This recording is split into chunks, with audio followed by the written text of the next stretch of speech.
Some of the top doctors are also being investigated for fraud. What's that about?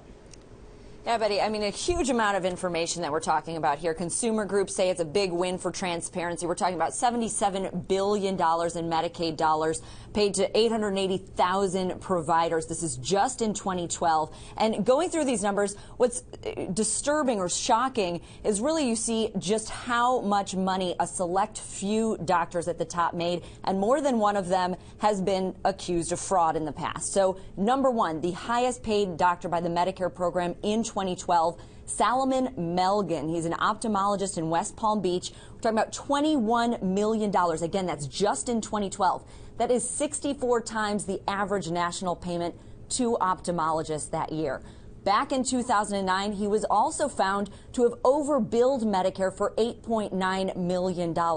And Betty, if this name sounds familiar, this is also the same doctor that contributed to Senator Robert Menendez's campaign, hosted him on his private plane to the Dominican Republic. The senator was accused of intervening in a Medicare billing dispute and a port security contract on the doctor's behalf. So he's been in the news before. And another doctor in this top 10 list is actually in jail right now. Dr. Fareed Fatah, number 7 in terms of payments. He's a Michigan oncologist who got $10 million. Again, that's just 2012. He was arrested in August on charges of fraud dating back to 2007. He was accused by patients of administering treatments for cancer, other disorders, to patients that didn't need those treatments. Here's one of his patients at a hearing at the end of March.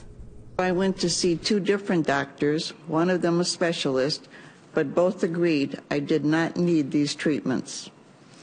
Over the course of 7 months, I paid this doctor $1,500 in co-pays. I later found out he had received over $14,000 for giving me these treatments. Now, Betty, important to point out here, reporters were not allowed to reach out to the doctors before this information came out publicly. I did reach out to the doctors this morning, haven't heard anything back yet. But previously, Melgen's company's lawyer did say that he followed all of the rules in billing for Medicare. I mentioned Dr. Fatah is in prison. He's awaiting trial, but he did plead not guilty.